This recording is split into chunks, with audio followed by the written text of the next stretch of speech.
अभी रूस और यूक्रेन के बीच अगर बात करें तो भीषण जंग के आज 114वां दिन है। अगर सबसे पहले अपडेट की बात करें तो क्या पाया क्या खोया ये तो हम आएंगे इस पर, लेकिन अभी क्या हालात हैं और आज 114 दिनों के अंदर आप चूंकि वहां पर आपकी मौजूदगी है तो क्या कुछ आप अंतर देखे पहले और अब में, और अभी की स्थितियां परिस्थितियां क्या कहती हैं, हालात क्या कहते हैं दोनों देशों के जंग के बीच? देखिए, अभी जो युद्ध है वो काफी हद तक सिर्फ पूर्वी और दक्षिणी पूर्वी यूक्रेन तक सीमित रह गया है। इस वक्त सबसे भीषण लड़ाई जारी है वो सर्वोदोनेत्स्क एक शहर है, वहां पर इस वक्त चल रही है और वहां दोनों फौजें इस वक्त आमने सामने हैं।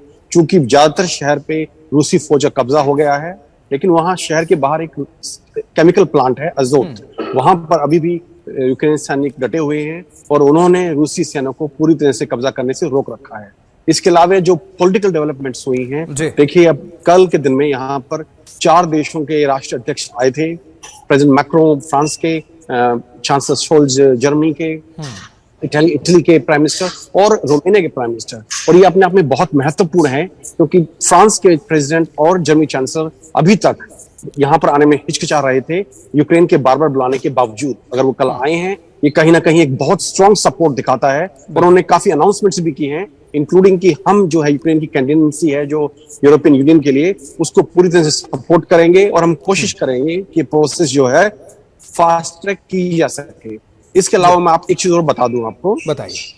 एक बहुत महत्वपूर्ण घटना परसों हुई है, वो है प्रेसिडेंट जी जिनपिंग चाइना के प्रेसिडेंट का रूस के प्रेसिडेंट पुतिन को फोन कॉल, जिसमें उन्होंने पूरी तरह से रूस के साथ उसकी सॉवरेनिटी और सिक्योरिटी के लिए दिलासा दिया है, उनको बताया है कि चीन रूस के साथ है। तो अपने आप में ये दूसरी घटना भी बहुत ही ज्यादा महत्वपूर्ण है इस युद्ध को लेकर। और बिल्कुल बिल्कुल ये सबके लिए बहुत महत्वपूर्ण है, ये इंटरनेशनल जो हैपनिंग हो रही है। और देखिए सबसे बड़ी बात दर्शकों से, राजेश आप चूंकि अपडेट लगातार साझा कर रहे हैं और आपकी मौजूदगी है यूक्रेन में, आप इतने महीने से इसको कवर कर रहे हैं, दर्शकों से अपील कर रहे हैं कि जल्द से जल्द जुड़ें और ज्यादा से ज्यादा संख्या में जुड़ें। और आपकी प्रतिक्रिया हमारे लिए बहुत खास हो जाती है, महत्वपूर्ण हो जाती है और आपका नाम भी लेते हैं, हम देख रहे हैं क्योंकि आपसे जब भी अपील करते हैं बहुत अच्छी खासी तादाद आपकी होती है और विदेशी मामला सिर्फ नहीं है, कहीं ना कहीं भारत भी इससे जुड़ा हुआ है। आपको बताएंगे किस तरह से, क्योंकि अभी व्यापार और बिजनेस की जब बात करते हैं तो वो कहीं ना कहीं इंक्लूड हो जाता है। देखिए अपील करते ही संख्या एकाएक बढ़ने लगी है। सबसे बड़ी बात कि भारत और रशिया के बीच राजेश एक नेचुरल बॉन्डिंग रही है, हमेशा से वो देखा गया है और पिछले कई दशकों से उठाकर देख लें।